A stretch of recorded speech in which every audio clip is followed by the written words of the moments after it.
Bitcoin is a word more and more people have heard, whether or not they understand what a Bitcoin actually is. Likewise, cryptocurrency, there's a good word. More and more of us are aware of the existence of virtual money, digital money that may be traded and used for transactions, but that has no physical form. A single Bitcoin, one of hundreds of cryptocurrencies circulating in the virtual world now, is presently valued at, I think, between £34,000 for a single Bitcoin. Governments are paying more and more attention to cryptocurrencies. The British Treasury is not alone in seeking to develop its own digital currency and to find ways of regulating others already in existence. One way or another, it seems cryptocurrencies are here to stay. Now, here to consider the implications of it all are futurologist Tracey who joins us in the studio, and author and crypto expert Dominic Frisby. Hello both. Thank you for joining me. Hi, Neil. Hi there. Dominic, I'll come to you first, perhaps. Good stuff. What defines a cryptocurrency? I always have to bear in mind that many people out there are still mostly unaware of the evolution that's happening around them. Well, there's all sorts of cryptocurrencies, and they're all currencies that are designed by computer coders, basically, to be used on the internet. It's money for the internet, basically. And Bitcoin specifically is cash for the internet. You were talking at great length there about the abuses of power by government, and in this case, locking down on our schools and on children and so on. The great beauty of Bitcoin, and there's a great saying among Bitcoiners, which is Bitcoin fixes this. And all the abuses that you just described, that is one of the many things that Bitcoin fixes, because the disproportionate power that government has in society today, which is, you just think how big the state is and how disproportionately large it is. The reason that it has been able to grow so large and powerful and intrusive and invasive and all those things is because it has the power to print money. And when one body in a society has the power to create money at no cost to itself, and no one else has that power, that body inevitably will grow too large. And the larger it grows, the more abusive it becomes. And the beauty of Bitcoin is that here is an independent, open source system of money that no single body has the power to print, but at the same time, everybody has the power to print, or I should say, to mine it by using their computers to mine it. And in mining Bitcoin, in creating Bitcoin, what you're actually doing is maintaining the network. It's one of the most beautifully designed technical bits of code ever. Tracey, that's a very exciting and inspirational account of a cryptocurrency, Bitcoin specifically. Do you share that? Do you share that feeling that it offers so much as a way to counter the power of the state? Yes, definitely. I think, and it depends what country you're in as well, because a lot of people have invested in Bitcoin as a speculative asset, not just a currency, but also as a hedge against things like inflation. And of course, you know, that is on our mind every day at the moment, with energy costs and the cost of living increasing so dramatically. So a lot of people are using it as a hedge, and they like to feel that they're part of a decentralised system where there is no central control. Nobody can censor them. No one can take it away. Nobody can alter the money or the supply like a central authority. And I think that is, as Dominic says, that's part of the attraction. Dominic, listening to you both, it does sound like almost a universal panacea for financial ills. Does this explain why the government and others around our government and others around the world are, well, as it were, sticking their noses into crypto? Is it because of its inherent threat to their power base? Oh, they don't get it, Neil. They just totally don't get it. They don't even understand their own currency and how that's created. If you want to look at how utterly incompetent our government is, you only need to look at, and more than incompetent, inconsistent. You only look at its policy towards cryptocurrencies on the very same day that Rishi Sunak is trying to save his reputation by going, oh, we're turning London into a hub and we're going to make an NFT and we're going to develop this, which George Osborne was doing 5 years ago, by the way. On the very same day, Andrew Bailey from the Bank of England is describing them as a threat. Andrew Bailey hates them. The FCA makes it so difficult for ordinary citizens to buy Bitcoin with its intrusive policies.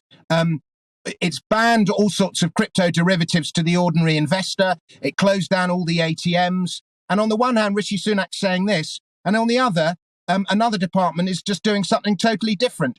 It's insane, but it's totally exemplary of the inconsistencies at the heart of government. Tracey, this is fascinating to me, practically and I suppose even philosophically.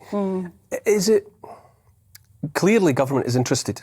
You know, government's competently or incompetently, as Dominic suggests, or not. They're trying to get into that arena.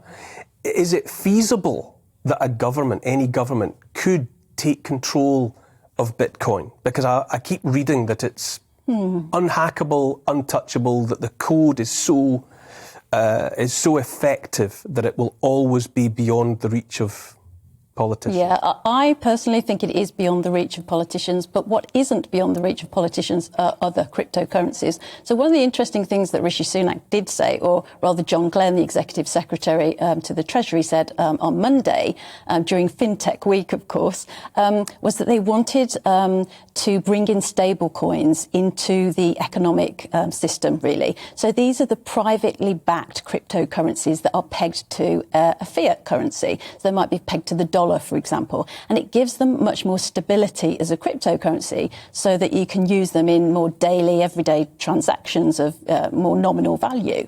Well, this is very interesting to me because I think this is the government trying to bring in stable coins, but also to watch what happens in the environment and then perhaps move towards their own central bank digital currency. But it was an interesting move. Whether or not they're competent to do that, they definitely sort of made a gesture to welcome in stable coins.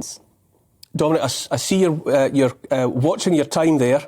So I know that you've got somewhere else that you have to be. So I'm very grateful for your time. But I would come back I'm on to you stage in 15 minutes, Neil. Off the back of what Tracey was saying there. Do you see that? I heard you praise the nature of the code that is cryptocurrency, that is Bitcoin. Do you remain confident that this is a portal, an opportunity, a life raft for free people to get beyond and stay beyond the reach of meddling states? 100%. It is the greatest technical evolution in the defence of liberty in the history of probably the last 200 years. What governments can do is they can make it illegal. But the irony of making it illegal, in all the countries where they've made it illegal, cryptocurrency Bitcoin usage has actually increased. So that doesn't work. But you will see governments and central banks and the Bank of England and so on doing their own national currencies on a blockchain. So you'll have so-called CBDCs, and these are very, very dangerous. Programmable money that you could program it in. I don't know. Have you had the vaccine? Okay, you can have the UBI. Have you not had the vaccine? Okay, you can't have the UBI. Are you buying? What are you trying to buy? You're allowed to buy that with this money. No, you can't buy that with this money. It gives government control over your money. It's very, very dangerous. We're going down that route, I'm afraid, but Bitcoin is the life raft, as you say. It's fantastic stuff. This is why I'm drawn to this. It's one of those Bitcoin and cryptocurrency is one of those concepts that, as long as experts are speaking to me about it, I can hold it.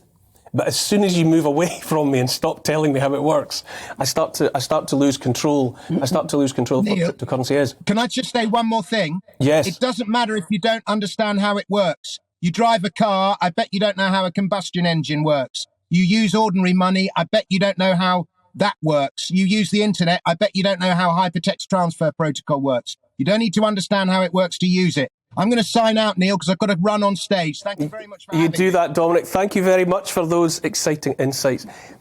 Tracey, we can all look at one another now. We don't need to look down cameras at the moment. What also interests me, if this is decentralising money, if that's the right word, wealth, whatever, if it's decentralising money, can the underlying technology or principle of cryptocurrency be used to decentralise other things online?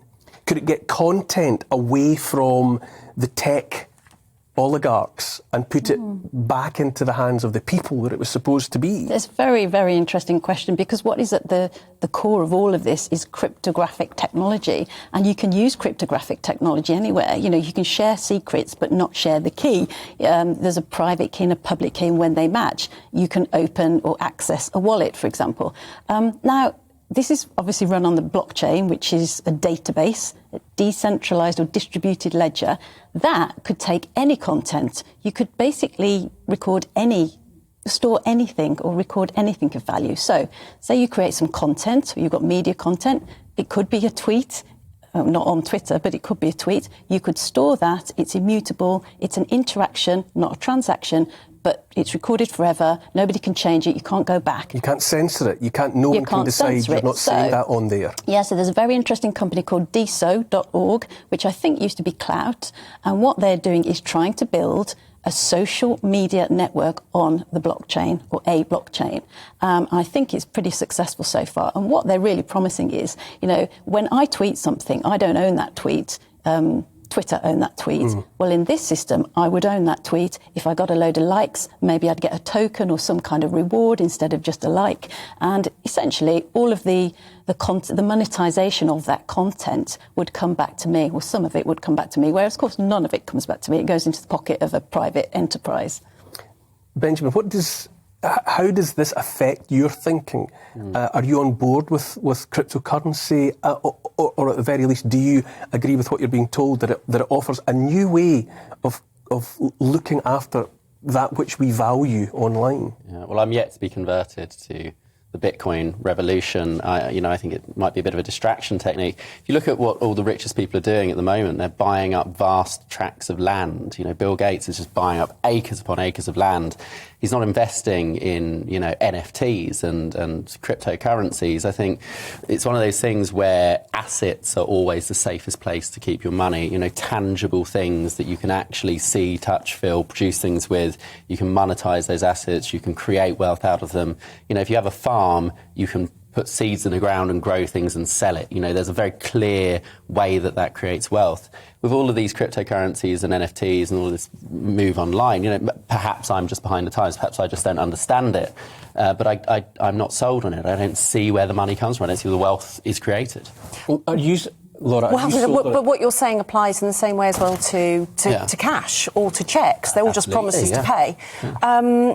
I really like what Tracey's saying about blockchain. You see, I'm not opposed to digital ID or digital currency at all. I just don't want the state to programme it. So the idea that we've got private keys to our own identity, to be able to monetise our own content, to make peer-to-peer transactions, I love that. Obviously, the state has a role in monitoring financial transactions because of taxation, but I don't want it to programme transactions. Dominic was talking about the dangers of CBDC. An identity-based central bank digital currency is frightening. Now, they've done it in China, and there's a saying there, once blacklisted, forever restricted. So let's say you don't pay a fine on time, or you break the law, or you've been accused of gossiping too much in your local neighbourhood. You may not be able to buy train tickets or to fly. This is actually happening. They've been trialling this for a decade in China. One last thing for you, Tracey. Yes. Do you think that aspect of programmable CBDCs would see the light of day here? Or do you think we would fight against it as a society? I think we'll fight against it. The promise of it is that it goes direct. You get rid of all the banks. The central bank goes direct to the consumer or to the business. The danger, of course, is because it's programmable, it can be confiscatory. So if you don't carry out certain behaviours, perhaps your money could be confiscated. It will come into use, though, I think. If there were another pandemic, there'd be a CBDC that delivered stimulus packages directly to people and directly to businesses. And that's one thing to watch out for the future, I think. I'd have to wonder for whose benefit they were designed. Exactly. Us or them. Yes.